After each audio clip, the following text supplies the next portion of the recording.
ಆಕಾಶವಾಣಿ ಪ್ರದೇಶ ಸಮಾಚಾರ ಓದುತ್ತಿರುವವರು ಹರ್ಷವರ್ಧನ್ ಶೀಲ್ವಂತ್. ಆರೋಗ್ಯಕ್ಕಾಗಿ ಜೊತೆಗೂಡಿ ವಿಜ್ಞಾನದ ಜೊತೆ ನಿಲ್ಲಿ ಧ್ಯೇಯದೊಂದಿಗೆ ಇಂದು ವಿಶ್ವ ಆರೋಗ್ಯ ದಿನಾಚರಣೆ. ಆರೋಗ್ಯ ವ್ಯವಸ್ಥೆ ಬಲಪಡಿಸಲು ಹಾಗೂ ಪ್ರತಿಯೊಬ್ಬರ ಯೋಗಕ್ಷೇಮಕ್ಕೆ ಆದ್ಯತೆ ನೀಡಲು ಒಟ್ಟಾಗಿ ಶ್ರಮಿಸೋಣ ಎಂದು ಪ್ರಧಾನಮಂತ್ರಿ ನರೇಂದ್ರ ಮೋದಿ ಕರೆ ನೀಡಿದ್ದಾರೆ. ಗ್ರಾಮೀಣಾಭಿವೃದ್ಧಿ ಹಾಗೂ ಪಂಚಾಯಿತಿ ರಾಜ್ ಇಲಾಖೆ ರಾಜ್ಯದ ಸಮಸ್ತ ಜನತೆಗೆ ವಿಶ್ವ ಆರೋಗ್ಯ ದಿನದ ಶುಭಾಶಯ ಕೋರಿದೆ. ಗ್ರಾಮೀಣ ಜನರ ಆರೋಗ್ಯ ಸುಧಾರಣೆಗೆ ಗ್ರಾಮಗಳ ಸ್ವಚ್ಛತೆ ಮತ್ತು ವೈದ್ಯಕೀಯ ತಪಾಸಣೆ ನಿರಂತರ ನಡೆಸಲಾಗುತ್ತಿದೆ.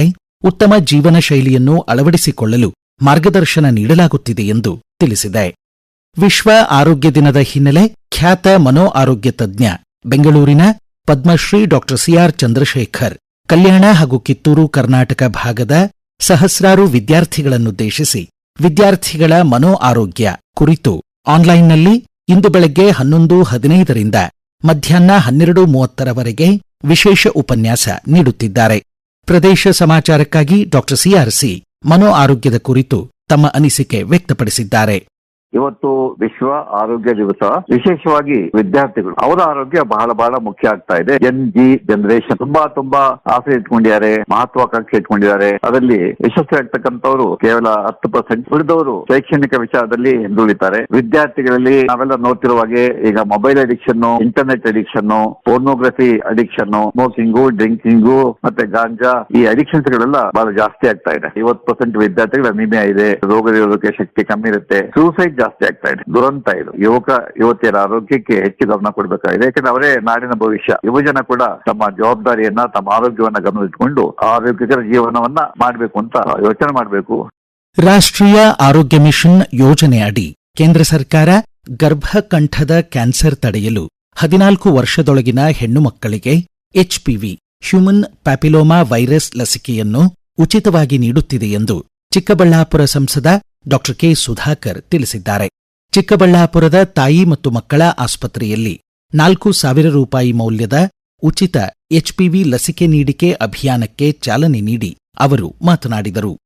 ರಾಜ್ಯದ ಗ್ರಾಮ ಸರ್ಕಾರಗಳು ಕ್ರಿಯಾಶೀಲವಾಗಿ ತಮ್ಮದೇ ವಿಶಿಷ್ಟ ಯೋಜನೆಗಳನ್ನು ಕಾರ್ಯರೂಪಕ್ಕೆ ತಂದು ಪ್ರೇರಣಾದಾಯಿ ಕಾರ್ಯ ಮಾಡುತ್ತಿವೆ ಎಂದು ಗ್ರಾಮೀಣಾಭಿವೃದ್ಧಿ ಖಾತೆ ಸಚಿವ ಪ್ರಿಯಾಂಕ್ ಖರ್ಗೆ ಶ್ಲಾಘಿಸಿದ್ದಾರೆ.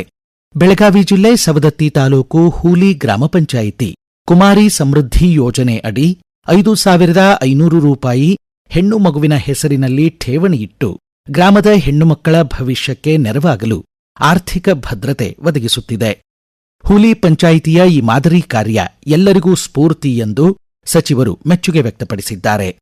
ಪೂರ್ವ ನಿಗದಿತದಂತೆ ಇಂದು ಪ್ರಕಟವಾಗಬೇಕಿದ್ದ ದ್ವಿತೀಯ ಪಿಯುಸಿ ವಾರ್ಷಿಕ ಪರೀಕ್ಷೆ 1ರ ಫಲಿತಾಂಶವನ್ನು ಬಾಗಲಕೋಟೆ ಹಾಗೂ ದಾವಣಗೆರೆ ದಕ್ಷಿಣ ವಿಧಾನಸಭಾ ಕ್ಷೇತ್ರಗಳ ಉಪಚುನಾವಣೆ ಹಿನ್ನೆಲೆ ಮುಂದೂಡಲಾಗಿದೆ. ಫಲಿತಾಂಶದ ಹೊಸ ದಿನಾಂಕವನ್ನು ಶೀಘ್ರ ಪ್ರಕಟಿಸುವುದಾಗಿ ಕರ್ನಾಟಕ ಶಾಲಾ ಪರೀಕ್ಷೆ ಹಾಗೂ ಮೌಲ್ಯನಿರ್ಣಯ ಮಂಡಳಿ ತಿಳಿಸಿದೆ. ದಾವಣಗೆರೆ ದಕ್ಷಿಣ ಹಾಗೂ ಬಾಗಲಕೋಟೆ ವಿಧಾನಸಭಾ ಕ್ಷೇತ್ರಗಳ ಉಪಚುನಾವಣೆಯ ಬಹಿರಂಗ ಪ್ರಚಾರ ಇಂದು ಸಂಜೆ ಅಂತ್ಯವಾಗಲಿದೆ. ನಾಡಿದ್ದು ಗುರುವಾರ 9ನೇ ತಾರೀಖು ಮತದಾನ ನಿಗದಿಯಾಗಿದೆ. ಮೇ 4ರಂದು ಮತ ಎಣಿಕೆ ನಡೆಯಲಿದ್ದು ಅಂದೇ ಫಲಿತಾಂಶ ಪ್ರಕಟಗೊಳ್ಳಲಿದೆ. ದಾವಣಗೆರೆ ಹಾಗೂ ಬಾಗಲಕೋಟೆ ಜಿಲ್ಲಾಡಳಿತಗಳು ಚುನಾವಣಾ ಆಯೋಗದ ನಿರ್ದೇಶನದಂತೆ ಮತದಾರರ ಜಾಗೃತಿಗಾಗಿ ಸ್ವೀಪ್ ಚಟುವಟಿಕೆ ಹಾಗೂ ಸಂಪೂರ್ಣ ಪಾರದರ್ಶಕ, ನ್ಯಾಯಯುತ, ನಿರ್ಭೀತ ಮತದಾನಕ್ಕೆ ವ್ಯಾಪಕ ಪೂರ್ವಸಿದ್ಧತೆ ಹಾಗೂ ಬಿಗಿ ರಕ್ಷಣಾ ವ್ಯವಸ್ಥೆ ಕೈಗೊಂಡಿವೆ. ತುಮಕೂರು ಜಿಲ್ಲೆ ತಿಪಟೂರಿನ ಎಪಿಎಂಸಿ ಮಾರುಕಟ್ಟೆಯಲ್ಲಿ ಕ್ವಿಂಟಾಲ್ ಕೊಬ್ಬರಿ ಬೆಲೆ 32,218ಕ್ಕೆ ಟೆಂಡರ್ ಆಗಿ ಈವರೆಗಿನ ಕೊಬ್ಬರಿ ಬೆಲೆಯಲ್ಲೇ ಹೊಸ ದಾಖಲೆ ಎನ್ನಿಸಿದೆ. ಎಳೆನೀರು ಹಾಗೂ ತೆಂಗಿನಕಾಯಿಗೆ ನಿರೀಕ್ಷೆ ಮೀರಿದ ಬೆಲೆ ಹಾಗೂ ಬೇಡಿಕೆ ಹೆಚ್ಚಿದ್ದು ಕೊಬ್ಬರಿ ದಾಸ್ತಾನು ಕಡಿಮೆಯಾದ ಹಿನ್ನೆಲೆ ಬೆಲೆ ದಾಖಲೆಯ ಪ್ರಮಾಣದಲ್ಲಿ ಏರಿಕೆ ಕಂಡಿದೆ ಎಂದು ಬೆಳೆಗಾರರು ತರ್ಕಿಸಿದ್ದಾರೆ. ರಾಜ್ಯದಲ್ಲಿ ಸದ್ಯಕ್ಕೆ ಸರ್ಕಾರಿ ಸಾರಿಗೆ ಬಸ್ ಪ್ರಯಾಣ ದರ ಏರಿಸುವುದಿಲ್ಲ.